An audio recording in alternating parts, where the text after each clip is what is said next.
Bom dia, boa tarde, boa noite, seja lá em qual momento que você esteja vendo e ouvindo ou ouvindo este podcast. Nós somos o podcast Lógica Viva, um projeto que está sendo retomado recentemente pelo grupo Normativa da UFPE, coordenado pelo professor Marcos Silva, presidente da Sociedade Brasileira de Filosofia Analítica. Hoje, o podcast Lógica Viva vai conversar com Eribaldo Maia. Eribaldo, que já é colaborador, a gente estava até trocando uma ideia aqui antes de iniciar a gravação, é colaborador de longa data já dos projetos da gente, né? Já participou aqui do Lógica Viva, já participou do Filosofia na Encruzilhada, vai participar do 6º Encontro Normativa, que vai acontecer no próximo mês, no mês de abril, com uma mesa com o João Carvalho, né? Enfim, Eribaldo, valeu mesmo, muito obrigado por ter aceito o convite para conversar com a gente, para trocar essa ideia com a gente. Hoje a gente vai conversar um pouco sobre indústria cultural, a partir de uma perspectiva brasileira, e eu queria muito trocar essa ideia também a partir dessa localização, né, do Recife, falar de algumas questões mais específicas daqui, né? Então, valeu mesmo por trocar essa ideia com a gente.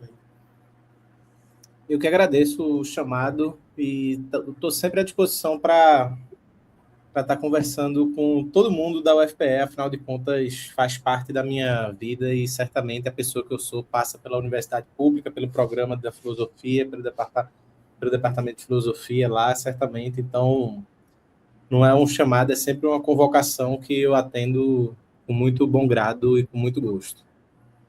Tem isso também, né? Eribaldo é egresso do nosso PPG-FIL UFPE, fez mestrado em filosofia no PPG-FIL UFPE, né? Orientado pelo professor Felipe Campelo, né? E também é formado em História pela UFPE, né? Então tá tudo em casa. Essa Exatamente. ideia é colocada em casa, né? E hoje, para conversar com o Eribaldo, a gente sugeriu um tema que aparentemente é um pouco polêmico, mas tem essa proposição mais um pouco chamativa para poder trocar essa ideia mais sobre indústria cultural, né? O título do nosso episódio de hoje é O Brasil Cabe na Mesinha, uma reflexão sobre o Tiny Desk Brasil e a indústria cultural, né? Essa ideia de colocar o Tiny Desk no título é uma proposição mais chamativa, mas não necessariamente a gente vai falar apenas de Tiny Desk, né? Tiny Desk, ele engloba um formato, né?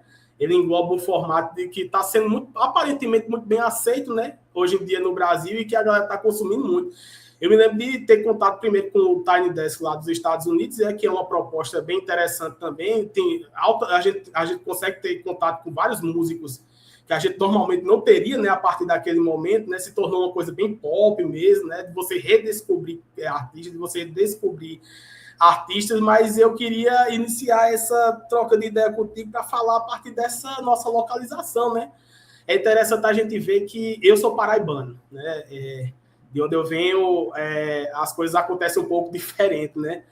Uma das primeiras coisas que me chamou muita atenção quando eu pisei em Recife para fazer mestrado foi justamente essa pulsão cultural muito intensa que existe aqui, né? É uma coisa que é literalmente muito intensa mesmo, muito bonito e muito massa da gente acompanhar, né? Aí eu queria saber disso, se essa forma de se fazer cultura a partir dessa localização, será que tem espaço nesses locais mais mainstream, como, por exemplo, o brega funk do Recife, ou o brega de maneira geral? Será que tem espaço nesse tipo de lugar? Que aparentemente se mostra a partir das margens, né? Tem muito artista periférico por ali, mas será que é tão periférico quanto para poder colocar para dentro daquele espaço tipos de cultura feitas a partir do Nordeste, como, por exemplo, o caso do nosso brega funk? O que é que tu acha disso? Essa é uma questão muito boa, né? Eu sempre falava com o pessoal, dizia, eu quero ver quando o Tiny Desk chamar o brega, né? Aí sim eu vou acreditar que ele está sendo plural de verdade, né? Acho que tem uma diferença importante, né, do Tiny Desk Brasil para o Tiny Desk dos Estados Unidos, né, onde surgiu. Porque o Tiny Desk dos Estados Unidos, que é produzido pela NPR Music, que é uma rádio pública dos Estados Unidos, é um projeto, portanto, público, né? É um projeto que tem como essa perspectiva exatamente falar sobre o cenário, a cena underground, por assim dizer, né, contracultural da música estadunidense. e faz isso a partir de uma prospecção pública, ou seja, o interesse não é exatamente o lucro, o interesse, ainda que depois de um tempo o Tiny Desk também dos Estados Unidos começou a receber alguns patrocínios, etc., e isso começou a mudar, mas ele surge com essa pegada independente, né? Não só independente no sentido que a gente tem hoje na indústria cultural, né, de música independente, se tornou quase que um rótulo de música alternativa, e com isso tem todo um mercado em torno disso, né, Arctic Monkeys e todo esse conjunto de bandas independentes, né, do indie, mas músicas que estão à margem da indústria cultural e que o Tiny Desk dos Estados Unidos chamava para si, colocava para jogo, porque era uma perspectiva de difusão cultural, né? Um projeto de difusão cultural, um projeto público de difusão cultural. No Brasil, não. No Brasil, o Tiny Desk vem para o Brasil, já nesse momento do Tiny Desk dos Estados Unidos, já está se abrindo para o capital privado, e aqui no Brasil ele já chega sob a tutela de patrocínios privados. Basta assistir qualquer um dos Tiny Desks do Brasil, né? Imagino que muita gente deve ter acompanhado. Ele já vem sob essa batuta. E com isso significa que ele precisa dar lucro. Ainda que você tenha artistas da cena indie, né, nacional, artistas que vieram da periferia, mas que estão dentro de um... que se encontraram dentro de uma cena indie, né, que estão circulando em grandes festivais, de música independente, etc., isso faz com que tenha essa exigência mercadológica mesmo, porque para poder o patrocinador continuar patrocinando, você precisa ter uma certa exigência mercadológica, de visibilidade, etc. Então, o Tiny Desk Brasil, ele se preocupou em ter uma pegada indie, mas não é uma pegada indie contracultural, do universo alternativo, como muitas vezes os primeiros Tiny Desks dos Estados Unidos tiveram. É um indie enquanto marca, né? Enquanto gênero, enquanto tipo cultural, né? Enquanto esse tipo alternativo, cult, hipster, às vezes. Então, tem trazido essa galera, tanto de clássicos da MPB, quanto de músicos e músicas alternativos, do rap, do hip hop, etc., mas que estão circulando dentro desse meio. Então, eu acho muito difícil que haja no Tiny Desk Brasil espaço para, por exemplo, esse conjunto de músicas e de universos de produção musicais, por exemplo, que habita em Recife, por exemplo, e que em outros lugares vão ter cada um as suas expressões, né? Mas, por exemplo, eu acho muito difícil que tenha um brega funk que não seja, sei lá, um Neif da vida. Que não tenha, que tenha, por exemplo, um mestre Anderson Miguel. Pode ser que tenha um Siba, mas o mestre Anderson Miguel não necessariamente, né? Quanto a grande sacada do Tiny Desk seria justamente você revelar um mestre Anderson para uma galera que já conhece o Siba da vida, né? Então, eu acho que diante dessa pegada mercadológica, acho que o Tiny Desk, ainda que seja um projeto muito interessante, seja muito legal de acompanhar, ele é limitado na sua origem, né?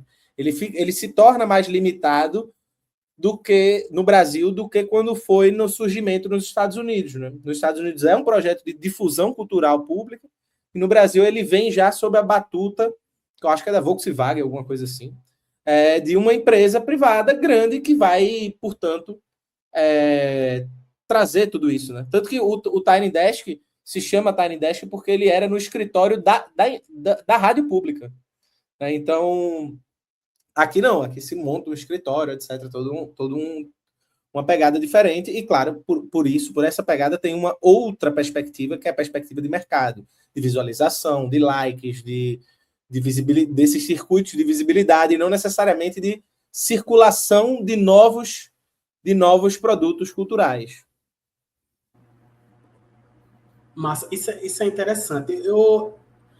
Eu vou, inclusive, aproveitar, já que tu é da teoria crítica, né, de pegar a parte dessa perspectiva, né? Esse tipo de formato de programa, como o Tiny Desk, já que é o que a gente está pegando aqui como exemplo e que é o mais famoso de todos, né? Que mais parece uma reverberação daquilo que foi a antiga MTV e tudo mais, aquelas apresentações que existiam por ali, né? Isso pode ser interpretado, reinterpretado como um exemplo de indústria cultural a brasileira, por exemplo, como o que acontece aqui? Isso é uma perspectiva de interpretação acerca da indústria cultural brasileira, o que acontece nesse tipo de programa? O que é que tu acha? Claro, certamente. Eu acho que é isso, assim. Acho que a gente, às vezes, tem uma leitura muito demonizadora do que é a indústria cultural. É claro que a indústria cultural revela um sintoma do que é a produção cultural sob o capitalismo, mas isso não significa que tudo que vem da indústria cultural é horrível, tem que ser descartado. Acho que o grande ponto é isso. Assim, o Tiny Desk, tanto nos Estados Unidos quanto no Brasil, né? Nos Estados Unidos, apesar dele surgir com essa dimensão de política pública, de difusão cultural, ele foi se abrindo ao capital privado. E no Brasil, ele já vem com essa perspectiva aberta ao capital privado. E, portanto, ambos foram se abrindo a essa perspectiva mais mercadológica. Se você pega, inclusive, os últimos Tiny Desks dos Estados Unidos, eles são bem menos alternativos e bem mais, mesmo que sejam artistas do universo do independente, mas são artistas do mainstream cultural, né? Da grande indústria cultural, de uma maneira ou de outra, né? Então, de certa forma, o Tiny Desk ele representa um nicho de mercado, inclusive no Brasil, né? E falando especificamente do Tiny Desk Brasil, né? Representa um nicho de mercado de um certo grupo social que vai consumir aquele Tiny Desk, que é uma galera que já consumia o Tiny Desk, uma galera que consome um certo tipo de música independente, e os modismos entre esse universo hipster, cult, intelectualizado, culturalizado nesse sentido de uma cultura mais classe média intelectualizada, universitária, etc. E, portanto, ele representa esse nicho de mercado, porque a grande sacada hoje não é que a indústria cultural necessariamente ela está preocupada em difundir um produto para todo mundo, como se ela quisesse fazer aquela visão clássica, né? Que ela quer fazer uma lavagem cerebral e aí bota um rock balboa no Sessão da Tarde, batendo no soviético e todo mundo sai com a ode da bandeira dos Estados Unidos no fundo da sua sala, né? É muito mais de tipo, se você quer música alternativa, você vai ter música alternativa. Se você quer MPB, você vai ter MPB. Se você quer rap, você vai ter rap. Então você vai ter vários nichos de mercado e o Tiny Desk ele tenta conciliar alguns desses nichos dentro desse universo intelectualizado, universitário, classe média e assim por diante. Então eu acho que ele vai entrar por aí. Né? Claro que, por exemplo, vai ter artistas que transcendem a isso, tipo Alceu Valença, né? Se pegar o Alceu Valença, é um cara que transcende a isso. Mas, veja, o cara que vai assistir ao Alceu Valença no Tiny Desk é geralmente dentro desse nicho cultural, desse nicho de mercado que o Tiny Desk está querendo pegar. Né? Então, o Tiny Desk ele tem um nicho de mercado muito bem recortado, que é esse universo que consome cultura nesse sentido, dessa cultura do universo do mainstream da música independente, do mainstream de uma música alternativa, de uma música hipster, de uma música que está ali sendo consumida, que está dentro da moda, dentro desses nichos. Então, acho que dentro dessa perspectiva, eu acho que a gente pode ler o Tiny Desk como uma representação, né, um produto para um nicho de mercado muito específico, que é esse universo cult, hipster, intelectualizado, que consome certo tipo de música independente aqui no Brasil. Mas eu acho que, de outro, o Tiny Desk, ele, com essa mudança interna dele, né, de vir dos Estados Unidos como um projeto de difusão pública e chegar no Brasil como um projeto já de mercado, né, com essa mudança que ocorre, acho que faz a gente pensar o quanto seria bacana, e até tem outros projetos no Brasil que tem essa pegada mais alternativa, de pensar formas da gente pensar políticas de difusão pública.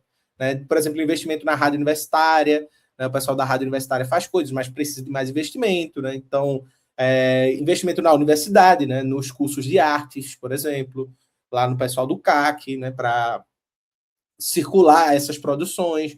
Então, talvez pensar também, a partir do que é a origem do Tiny Desk, projetos de difusão de políticas públicas para difusão de cultura. né? Não só, é claro que é importante e é bacana ver, por exemplo, um Tiny Desk de Cell, de Duquesa, etc. É bacana, é muito massa, até porque a produção é muito boa. Mas seria muito massa também a gente ter acesso a uma galera que está fazendo música, que está fazendo muitos produtos culturais completamente marginalizados entre aspas, indústria cultural, né? E é interessante também perceber que existe público para consumir esse tipo de coisa, né? Parece que existe uma necessidade de determinadas camadas da sociedade de poder se ver em determinados tipos de artistas, em determinado tipo de música, porque eu mesmo, quando fui inserido, eu venho da periferia, da Paraíba e tal, quando eu fui inserido no meio universitário, uma coisa que eu percebi, né, particularmente, não sei se essa impressão também é tua, é que parece que o P da MPB não é tão P assim, né? Não chegava lá na minha casa esse tipo de coisa. Mas quando se cantava Reginaldo Rossi, minha mãe completava a música, né? Mas quando se cantava, sei lá, Nelson Ned, minha mãe sabia que tudo passa, tudo passará, sabe? Mas quando se cantava Chico Buarque, manhã não ficava um pouco, sabe? Sem entender muito bem, até mesmo a forma como esse cara se expressava nas músicas dele, né? Então, existe público também para consumir essas pessoas tão carentes também de se verem representadas nesse tipo de espaço, né? E é interessante que se coloque, né? Que possa ter essa contrapartida e que essas pessoas, né? Que a gente, né? Enquanto povo, né? Possa também se ouvir, né, nesses artistas, né? Perfeitamente. Existe essa coisa meio paradoxal, né? O grande mainstream da música popular brasileira, ele é muitas vezes pouco popular, né? O Brasil tem essa coisa curiosa, né? A música erudita, entre aspas, é a música popular, né? É um Chico Buarque, é um Gil, é um Caetano, né? Essa é a música que vai produzir até uma distinção social, né? Entre quem ouve um Caetano e quem ouve um Reginaldo Rossi. Então, quem ouve um Caetano vai ser o cara que tem mais cultura, né? Como o povo chama popularmente, e quem não ouve Reginaldo Rossi é o cara que tem menos cultura e esse tipo de coisa. Quando na verdade, a gente... É isso, né? Falta para a gente produzir no Brasil uma MPB que seja de fato mais rica, né? Porque é claro que tem uma coisa que é a indústria cultural e os processos de distribuição da música, etc.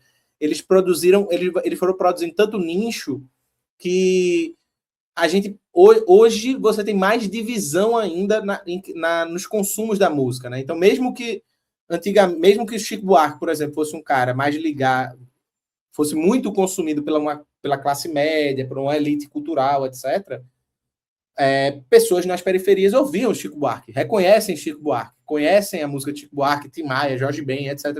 Se escuta essas músicas. Hoje em dia, não. Hoje em dia há um afastamento maior. Né? Eu sinto que há um afastamento maior porque há um nicho maior. Então, eu acho que a gente precisa pensar políticas de difusão, formas de difusão de cultura, que estreitem essa relação, né? Essa distância. Né? Que você tanto leve para o grande público a música que a periferia consome, que a periferia faz, para que a periferia possa se sentir representada naquilo que ouve, naquilo que circula culturalmente, naquilo que é produzido culturalmente, até para poder você fazer políticas de reconhecimento do valor cultural do que é produzido e do que é consumido no grande povo, nas grandes periferias do Brasil, no funk, no brega funk, nos bregas e assim por diante. Como você também fazer processos de você circular músicas que são consideradas, né, de uma elitizadas, você circular também dentro das periferias para poder você criar um enriquecimento cultural maior, mais possibilidades das pessoas consumirem mais tipos de música, né? Mas eu acho que é importante, primeiro, antes de tudo, a gente criar espaços de valorização da cultura popular, né? Porque senão fica parecendo que só é cultura popular aquilo que a elite diz que é popular. Né? Então, aquilo que a elite diz que é popular e que é música popular é popular. mas aquilo que o povo consome, aquilo não é popular, é visto de uma maneira distanciada.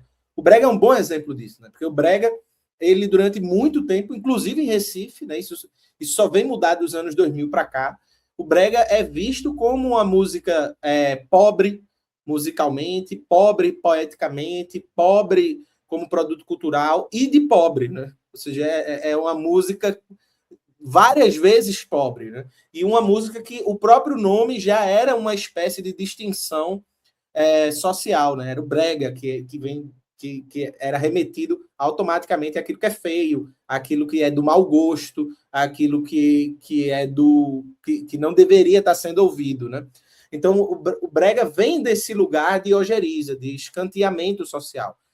E é importante. Então, por exemplo, se uma mesinha da vida chama o brega para as pessoas ouvirem o brega, já seria algo incrível, porque para as pessoas ouvirem, por exemplo, o quanto o pernambucano valoriza o brega, né? O quanto o brega é valorizado aqui, o quanto aqui o brega é bonito, o brega é bom, o brega é o oposto do que normalmente se concebe como brega. Além de que o brega é um produto das periferias, é um produto do povo preto, do povo pobre das periferias do Recife, né? Então, isso daria a essas pessoas, né, claro, né, ainda que do nível, nesse momento, simbólico, mas, às vezes, esse elemento simbólico também é importante se for acompanhado de política, de outros tipos de política, né? Esse elemento simbólico de você dizer assim, ó, a cultura de vocês, que é historicamente marginalizada, historicamente escanteada, ela é importante, ela é bonita mesmo, ela é boa, ela tem que ser valorizada socialmente, e a gente cria uma política pública para valorizar ela socialmente. Então, isso seria importante que um projeto como o Tiny Desk, que no Brasil, né, repito, chega dentro de uma lógica privada de mercado, né, com ligações com empresa privada, tivesse uma ligação, tivesse uma pegada mais próxima do que era o Tiny Desk no início, lá nos Estados Unidos, de difusão de cultura.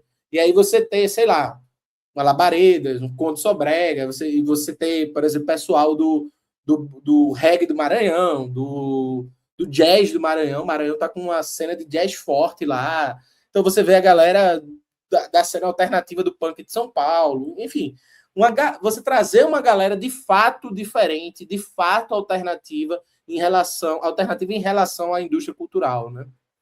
E aí você pode não só fazer um processo de difusão de cultura, mas você poderia fazer um processo de restituir espaços de valorização de uma cultura que geralmente é escanteada, como funk, brega e outros gêneros de outros lugares do país, né? Eu acho que isso seria um elemento interessante. E aí, nesse sentido, respondendo a pergunta do título da nossa conversa, nesse sentido, eu acho que a mesinha do Brasil cabe muito pouca gente, né? É interessante, foi bom tu ter voltado para essa parte do brega, né? Porque é muito interessante perceber que em momentos de profunda crise do capitalismo, estilos musicais intensamente populares, eles emergem com bastante força, como é o caso do brega, né? Eu curto muito black music em todas as camadas possíveis. Foi desse jeito com o hip hop, quando nasce na década de 70 em Nova York. As discotecas, é interessante que foi dois movimentos culturais que nascem de maneira simultânea numa cidade profundamente decadente, com pessoas passando fome. O capitalismo estava lascando a vida de todo mundo naquele momento, mas foram espaços que foram criados, né, estilos musicais, culturas que foram criadas como perspectiva de resistência mesmo, né, naquele momento, né? E assim aqui no Brasil, de certa forma, aconteceu aqui no Brasil, de certa forma, também com o próprio hip hop, com as próprias discotecas, né? Então, nesse sentido, a música brega, o brega funk, né? Talvez seja o que melhor descreve os afetos nesse momento, aqui, né, a partir dessa perspectiva de Recife, da classe trabalhadora, né? E descreve muito bem, né? E sempre descreveu muito bem os afetos da classe trabalhadora a partir desse lugar, né? Desse momento, aqui no Recife, né? O que é que tu pensa disso, de estilos musicais, enquanto o brega nessa perspectiva, né? Enquanto um espaço também de resistência, né? Parece que resistir é só sofrer, né? Quando também é um espaço de ser feliz, né? De resistir também é felicidade e alegria, né? É um vocabulário psicanalítico, né? Resistir também é gozar, de certa forma, né? Enfim. Eu acho que tem esse elemento, né? Que o brega, ele cumpre algumas funções, ao meu ver, né? Primeiro, ele é uma música, pelo menos o brega romântico, ele fala de amor, né? Ele fala de decepções amorosas, mas fala de amor no geral, declarações de amor, etc. E é interessante, né? Que a gente é acostumado a assistir novela da Globo e quem ama é rico, né? Quem ama é rico. Pobre não ama.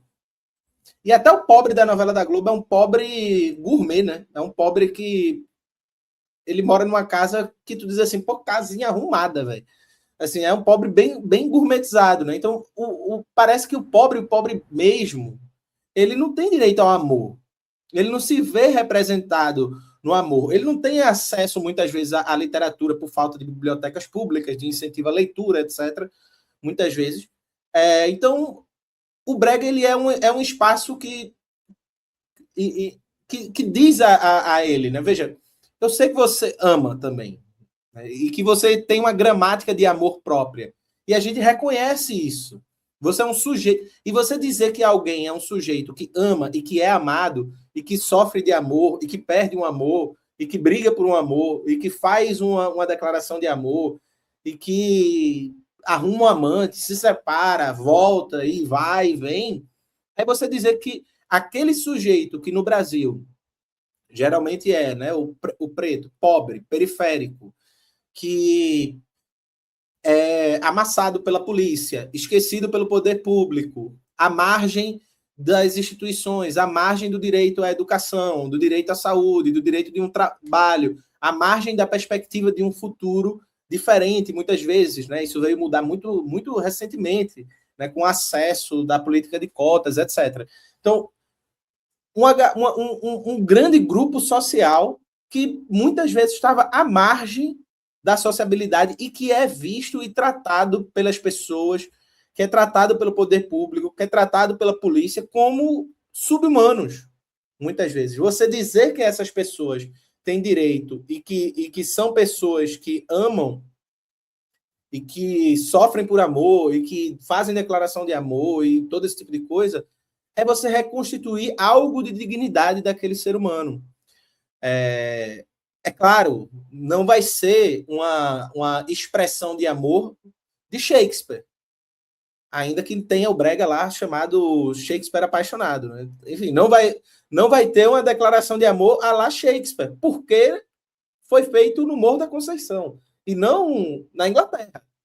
Né? Então, essa diferença é importante. Mas, veja, ainda assim há um campo comum universal que é, veja, eles amam como todos amam. De uma forma deles, mas amam como todos amam. Isso reconstitui uma humanidade que é negada pelo Estado brasileiro, pelo colonialismo brasileiro, pela forma como nós produzimos a nossa sociedade. De outro, é isso que você falou, né? Resistência não é só sofrimento, resistência é alegria, né? Resistência também, o brasileiro é muito bom nisso, de criar espaços de resistência pela alegria, né?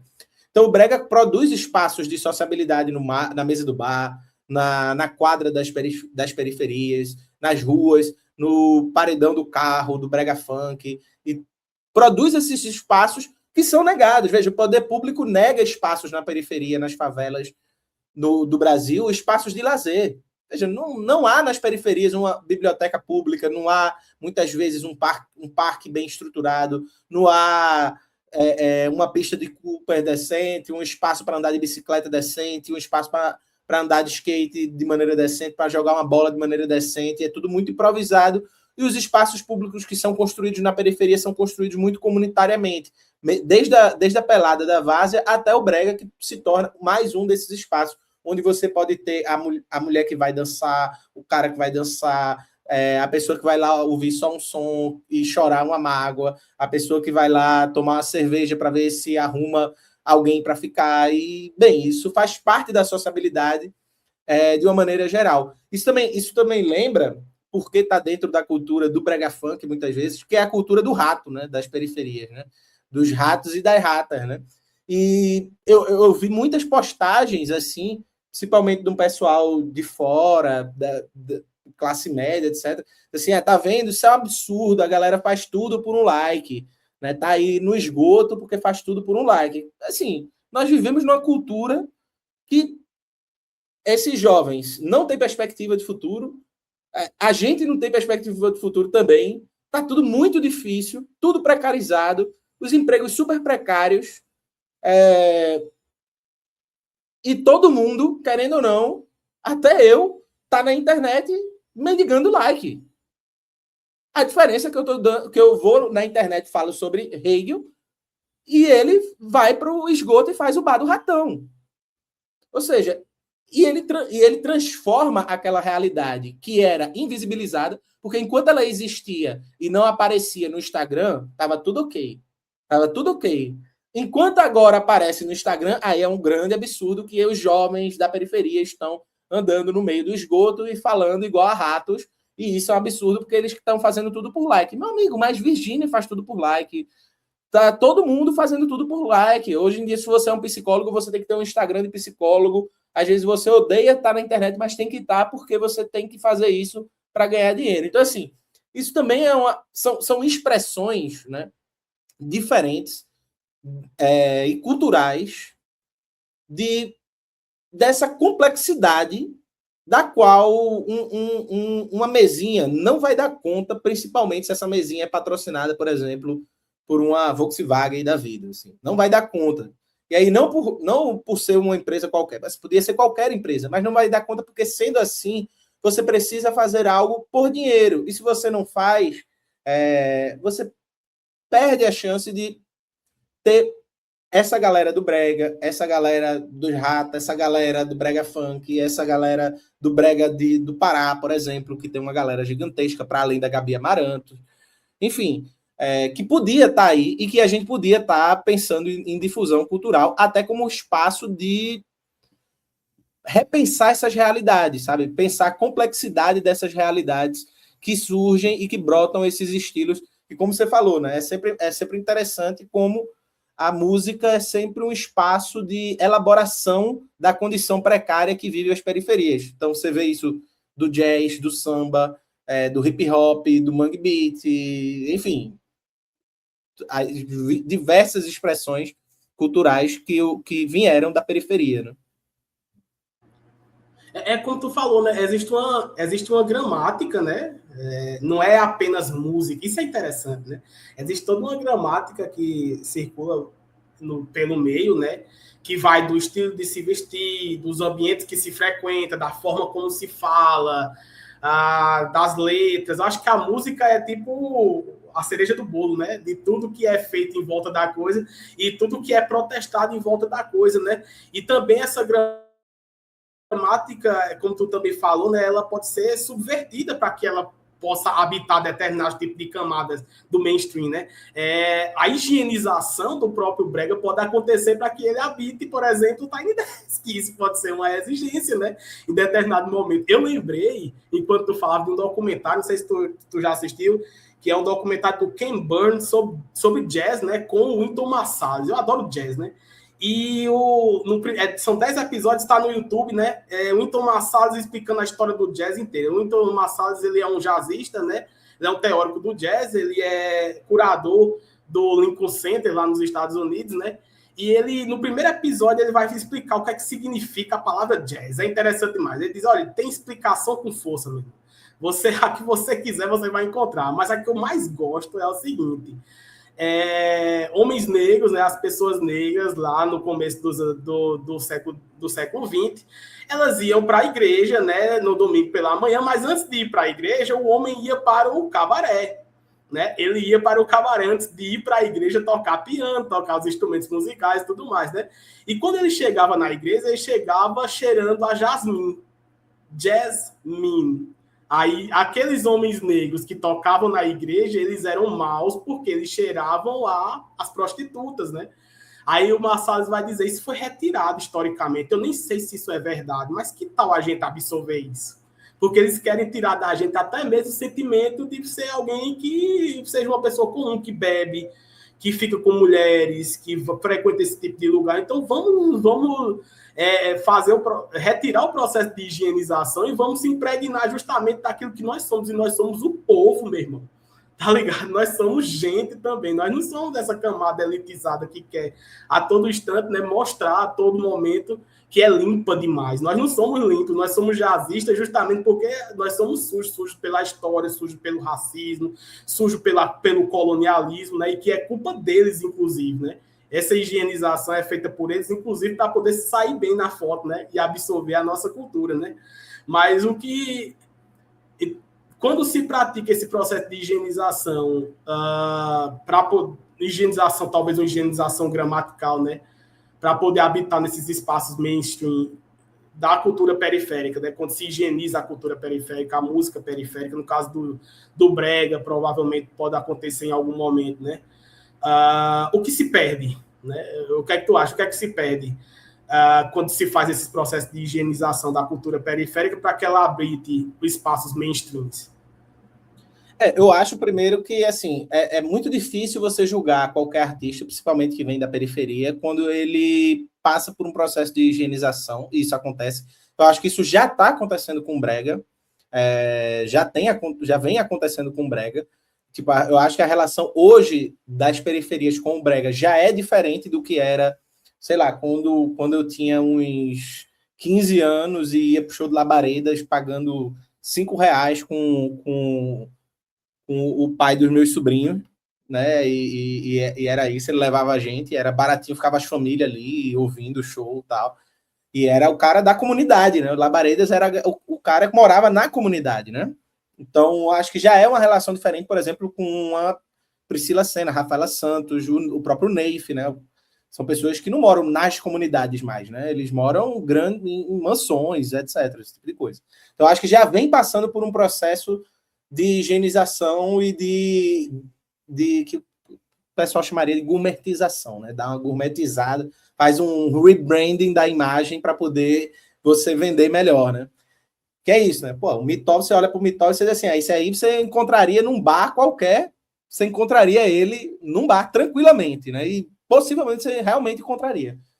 Diferente você vê hoje as superproduções do brega. Eu não sou capaz de julgar essas pessoas, por quê? Porque, cara, as pessoas precisam pagar a conta das suas casas, vieram de condições muitas vezes muito pobres, e tem nessa ascensão a possibilidade de você garantir o futuro seu, não só seu, como da sua família. Porque, por exemplo, o cara de Labaredas, por exemplo, ele vive uma vida humilde hoje em dia. Então, ele não garantiu a existência da família dele, por exemplo. Ele ainda precisa trabalhar para sobreviver, ainda é um trabalhador. E essa galera ainda está trabalhando, e aí tem a oportunidade de, dentro de outro contexto cultural, de fazer uma grana muito diferenciada com um processo de limpeza do brega, né?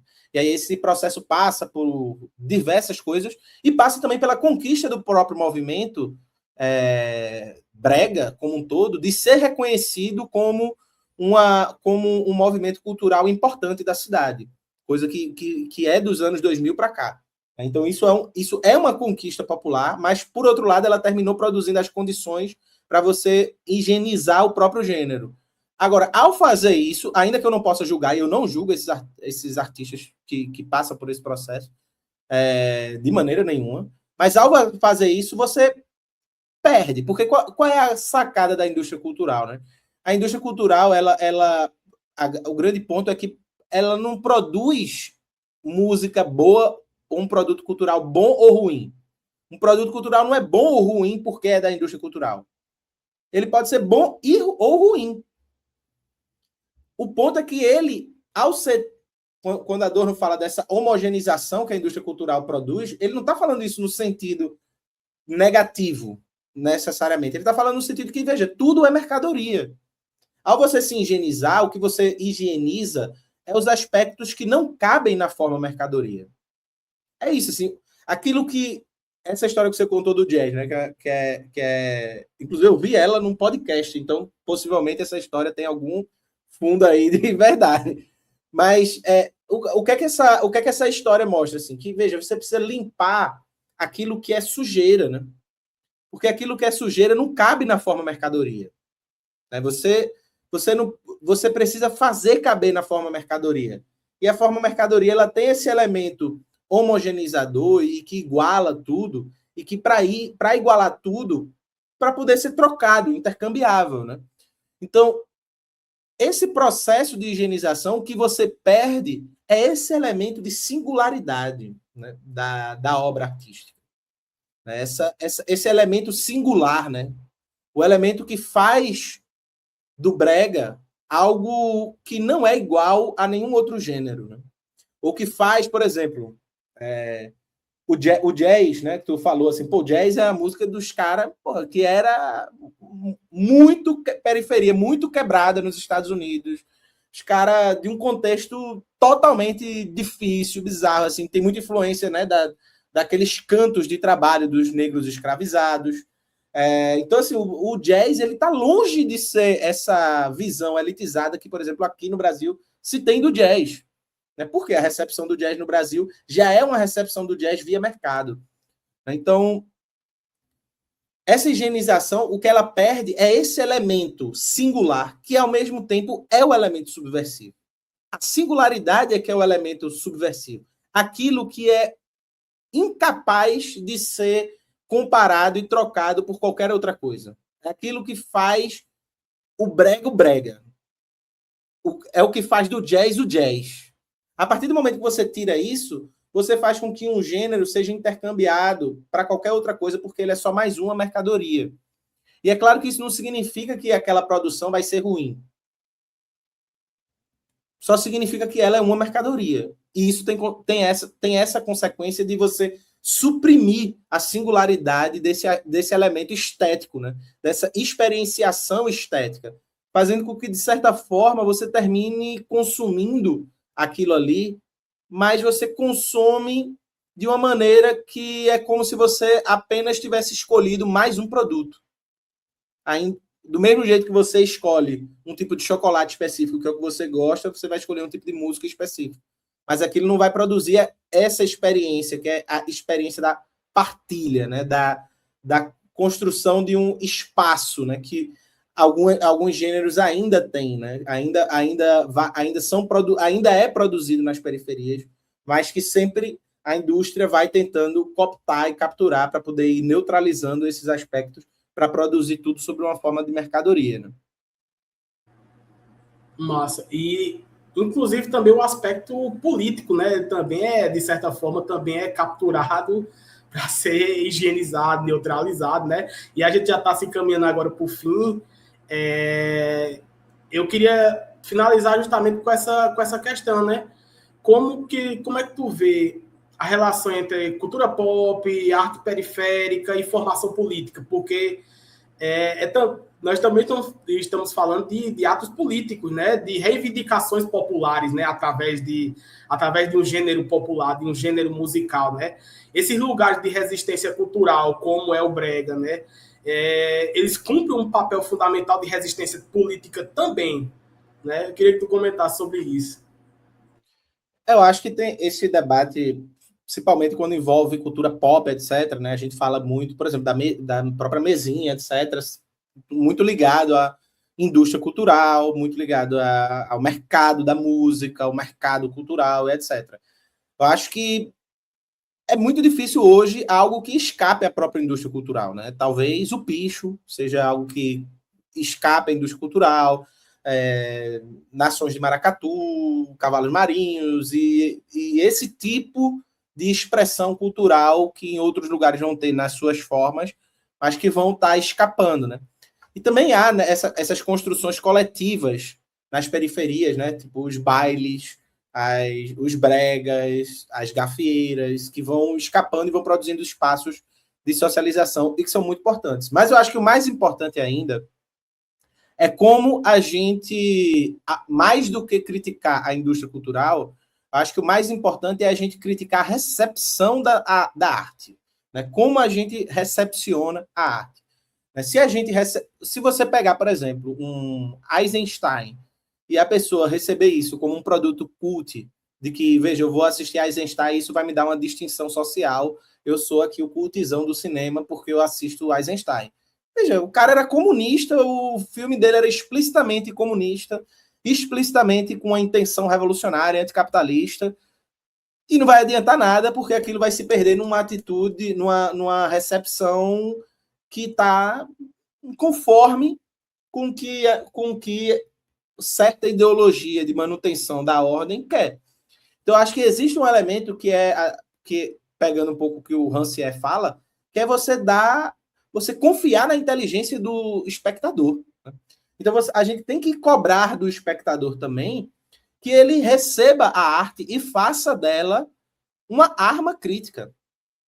Seja uma arma crítica para produzir espaços de socialização na periferia, seja uma arma crítica para pensar, por exemplo, a América Latina como Bad Bunny, seja uma arma crítica para você pensar os horizontes revolucionários como a música de Silvio Rodrigues, enfim, ou para você pensar a negritude como no jazz, o samba brasileiro. Ou seja, não adianta a gente pegar a música, por mais politizada que seja, e fazer dela apenas um lugar de performance individual. De, ai meu Deus, como eu sou politizado, ai meu Deus, como eu sou intelectual, ai meu Deus, como eu tenho cultura. O que importa é você pegar isso e transformar em algo potente. Nesse sentido, o funk pode ser muito mais potente do que qualquer música explicitamente comunista. E uma música explicitamente comunista pode servir apenas para a pessoa alimentar a performance de um cosplay de bolchevique, que não vai levar para lugar nenhum. Então, eu acho que a gente precisa confiar no espectador e alimentar nos debates culturais, etc., a perspectiva de que o espectador pode fazer da música, da arte, qualquer que seja, um elemento de resistência e de força de subversão da sociedade. Porque, por exemplo, para eu concluir, os soldados do exército negro, né, de escravizados do Haiti, eles lutaram contra os franceses e, a caminho do campo de batalha, eles cantavam a Marsellesa. Ou seja, eles pegaram o hino do colonizador, dos escravizadores, e cantaram como se aquele hino fosse o sinônimo de liberdade para eles. Veja, pouco importa qual é o objeto artístico. O que importa é o que você faz com ele. É claro que o objeto artístico vai determinar muita coisa do campo político, etc. E que existem limites dados pelo próprio objeto artístico e pela própria intencionalidade do artista também. Mas veja, existe também um espaço de autonomia do espectador, da pessoa que está recebendo aquilo ali. Se a Marsellesa pode ser o sinônimo da revolução haitiana, como foi, a gente pode fazer do funk, do samba, do pagode, do brega, o sinônimo de uma revolução social no nosso país. Massa, massa. Eu, assim, para finalizar, né, quando a gente estava falando sobre esse episódio, né, e a primeira e única pessoa que foi debatida para falar sobre isso foi tu, e eu acho que por um motivo principal, você consome essas coisas, sabe? E isso não a gente não iria conversar com um acadêmico, e isso também é uma proposta dessa retomada do Lógica Viva, de conversar com pessoas que provavelmente iriam, inclusive, higienizar a temática falando sobre algo que elas sequer gostam, e isso é muito comum de acontecer, principalmente dentro da universidade, né? Então, eu queria finalizar com duas questões. Primeiro, tu tem algum Tiny Desk que tu gosta mais? E segundo, quem tu acha que seria massa do Brega do Recife para fazer esse tipo de entrar dentro desse mundo, abrir a porta, né, para que essas coisas aconteçam? Eu queria muito ver minha banda favorita no Tiny Desk de brega, que era a banda Labaredas. Eu acho que é uma banda representativa do brega romântico, um clássico, né, do brega romântico, Labaredas, e que até hoje está nos circuitos desses clubes das periferias, tocando por aí, banda Labaredas. Então eu queria muito ver, além que eles tocam, quem já foi no show do Labaredas sabe que os caras são muito bons ao vivo, realmente tocam muito bem, canta muito bem. Então eu queria muito ver Labaredas. Poderia ser o Conde do Brega também, se fosse o Conde do Brega eu ficava feliz, bem feliz também. Da nova geração, acho que podia ser Rafaela Santos. Eu gosto muito dela, da nova geração. Ela é muito boa. E dos que rolaram, eu gostei muito de Alceu no Tiny Desk. Eu acho que ele tem uma mística. Alceu, eu sou muito fã de Alceu. Ele tem a mística, ele é maravilhoso. E eu gostei muito de Duquesa. Eu não conhecia ela, eu não tinha ouvido ela ainda. E aí eu ouvi no Tiny Desk e achei ela muito boa, assim, incrível, achei incrível. Então foi uma surpresa. Passei a ouvir depois do Tiny Desk ela. Então foi uma descoberta por causa do Tiny Desk, a Duquesa, né? Eu sabia que ela existia, mas eu não tinha ouvido ainda, né? E no Tiny Desk eu ouvi e foi muito bom. Então vou botar esses destaques aqui. Massa demais. Valeu mesmo, Eribaldo. Muito obrigado por ter aceito nosso convite, trocado essa ideia com a gente. Ah, o podcast Lógica Viva, ele vai continuar. Nós estamos presentes no Spotify, nós estamos presentes também no YouTube. Vai ser tudo com imagem, tanto no Spotify quanto no YouTube. Eribaldo tem Instagram, ele está sempre lá postando as coisas dele. Inclusive, foi por conta disso que surgiu o tema. Eribaldo falando de brega aqui, a gente vai aproveitar esse negócio por aqui também. Tu tá no Farol Brasil também, né? Tem um curso novo aí que, inclusive, vai se conecta, né, com a tua palestra com o João Carvalho. Enfim, diz aí como é que vai ser esse negócio.